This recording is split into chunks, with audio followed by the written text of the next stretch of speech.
Muito bom. Vamos direto ao ponto agora. Quando é que eu vou tratar o paciente com hipotireoidismo subclínico? TSH acima de 10, ou seja, grau 2. Esse todo mundo, independente da idade. Né? Sempre trata, né? Isso. Aí, assim, isso obviamente que já repetido e confirmado naquele intervalo dos 3 meses. A gente já confirmou, viu, pessoal? Você já repetiu o exame, tá com TSH acima de 10 confirmado, sempre, pelo menos de forma geral, sempre trata. Isso, né? Independente da idade. Isso. Se tiver naquela faixa do grau 1 entre o limite superior à normalidade e 10, aí cabem as particularidades, né? Se o paciente tiver risco cardiovascular aumentado, aí existe um estudo, inclusive Dr. Sgarbi, que é brasileiro, que conduziu isso, mostrando um aumento de risco cardiovascular quando o TSH está acima de 7. Então, a diretriz brasileira contempla esse subgrupo. Abaixo de 65 anos, né? Lembra, o idoso só trata acima de 10. Pronto. Então, a gente sempre trata acima de 10 e o idoso só trata acima de 10. Isso. Então, o Acabou. 10, pronto. Isso aqui já resolve as duas regras, né? Aí o resto é as particularidades, que é esse acima de 7 no indivíduo com menos de 65 anos. Se ele tiver sintoma que pode ser relacionado ao hipotireoidismo, cabe o teste terapêutico, mas aí você fazer 3 meses e reavaliar para ver se ele realmente resolveu aquela sintomatologia, ou se ele tiver evidência de fator de risco de progressão, que se coloca, né? Então, o paciente tem doença autoimune da tireoide, tem TPO positivo, tem ultrassom sugerindo Hashimoto, então por isso cabe aquela história de veio um primeiro exame alterado, quando eu for reavaliar, eu já peço os outros exames, ou vou investigar ali, tem um histórico familiar de doença tiroidiana, a mãe já trata hipotireoidismo, a irmã já teve hipotireoidismo. Então você vai particularizar. Se você acha que foi um exame que veio alterado ao acaso, paciente jovem, não tem nenhum sintoma, não tem nenhum histórico, você pede para repetir só o TSH. Isso. Não precisa pedir um monte de exame, né? Então evitar o desperdício, como diz a história. Ou seja, se o paciente tem menos de 65 anos, você vai precisar essas particularidades, né? Tem que ver TPO, ultrassom para ver se tem sinais ali de tiroidite de Hashimoto, ou seja, uma tiroide heterogênea, né? E se tiver sintomas, fazer o teste terapêutico. Acima de 7, se for um paciente de alto risco cardiovascular, aí você também considera o tratamento. E idoso, não, quer ver? Érico, mas esse idoso tá tão fraquinho, a memória dele tá ruim. Tá constipado. Ele tá constipado. Não, minha gente, TSH aí, de novo, é adaptativo. Tá de 7, tá de 8. É adaptativo. Tá, vamos provocar um pouquinho agora. Se for um paciente idoso com TSH acima de 7, apresentando insuficiência cardíaca, com histórico de doença cardiovascular, Luciano. Na insuficiência cardíaca, particularmente, a gente tem até um estudo publicado, acho que ano passado, a gente já fez até um texto lá para o pessoal do Cardio Paper sobre isso.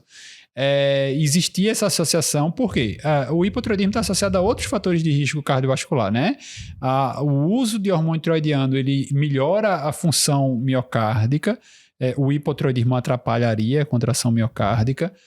O hipotireoidismo está associado à dislipidemia aterogênica, né? Aumenta o nível de colesterol LDL, aumenta o nível de triglicerídeo, baixa o nível de HDL. Então, assim, você vai ter todo um cenário, toda uma conjuntura ali, onde talvez esse tratamento favoreça. Por outro lado, a gente tem que pensar que muitas vezes, e aí por isso que é importante acompanhar a curva de exame, muitas vezes ocorre atrogenia em relação à dose excessiva.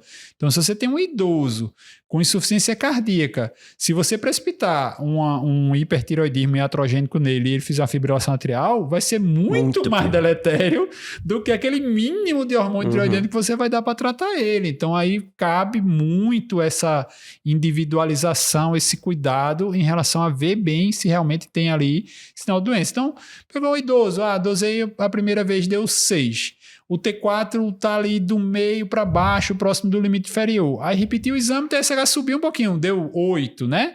E o T4 continua ali quase abaixando. Aí não, é um quadro que provavelmente você vai precisar tratar, né? Vai progredir, sim. Aí se você pegar o contrário, um idoso, o T4 está no meio da faixa da normalidade, do meio para cima, o TSH está um pouquinho mais alto, foi um TSH que subiu por causa da questão fisiológica da idade e pronto. Então, assim, cabe essa individualização, né? Não é receita de bolo. A gente está falando de guideline, que guideline ele se aplica... Ele orienta no geral, mas você precisa individualizar algumas situações. Uma pergunta também, acho que é uma dúvida frequente. O paciente aqui é jovem, tá com TSH de 7, mas está com colesterol alto. A dislipidemia é indicação de você ter que tratar? Assim, a gente tem... As evidências para isso são muito fracas, né? A gente não, tanto que as diretrizes não colocam... Isso, né, como uma indicação formal. Isso como indicação. Mas, por outro lado, se a gente for para a diretriz de dislipidemia, aí ela diz que não deve iniciar o tratamento sem com fazer estatina, o TSH antes. Sem checar a função tiroidiana e sem normalizar a função tiroidiana. Então, assim... A mesma individualização. Se o paciente preenche critérios para você iniciar a estatina, então cabe você fazer um teste TSH antes. Porque eu fiz um TSH. Aí vamos dizer que ele tem um TSH de 6 e pouco, né? Acima de 7. E você não tem outros critérios para tratar, mas ele tem dislipidemia. E tinha indicação de tratar dislipidemia. Aí você faz um teste terapêutico com hormônio tiroidiano e vê se melhorou o colesterol. Se você baixou o TSH, baixou o colesterol, aí ele sai da indicação de estatina, mas ele entra na indicação porque aquilo ali estava gerando uma alteração metabólica nele, né? Então, assim, é uma individualização, Não, né? Mas como você está falando, é um teste terapêutico, não é um paciente que eu vou indicar, vão ter que essa levotiroxina eternamente. Veja, não cabe porque não tem uma evidência clínica disso. Essa redução de LDL que eu fiz com o tratamento do subclínico vai ter repercussão na redução de desfecho cardiovascular? Não sei, né? Perfeito. Não sei. A gente tem muitos dados de associação, né?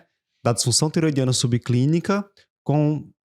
no caso do hiper, com osteoporose, no caso do hipo, com dislipidemia, doença cardiovascular, mas pouca evidência de que intervir vai, de fato, mudar o desfecho, né? Exatamente. E se for idoso, de novo, você tem que ter muito cuidado, né? Porque diminuindo, você pode estar prejudicando mais, diminuindo o TSH, você está prejudicando mais do que ajudando. A gente tem que pensar sempre nisso. Os benefícios são no longo prazo, os malefícios são imediatos, né? Então, assim, veja direitinho como é que você vai fazer. Tudo bem. Bem, espero que você tenha gostado desse formato de vídeo mais curtinho. Se você gostou e quiser ver outros vídeos como esse, clica aqui nesse vídeo. Tem um formato parecido, o pessoal gostou bastante. E se você quiser conhecer, quiser assistir ao vídeo que deu origem a esse corte, né? Esse vídeo ele foi retirado de um outro maior, de um outro completo. Clica aqui à esquerda que você poderá conferir o nosso conteúdo completo.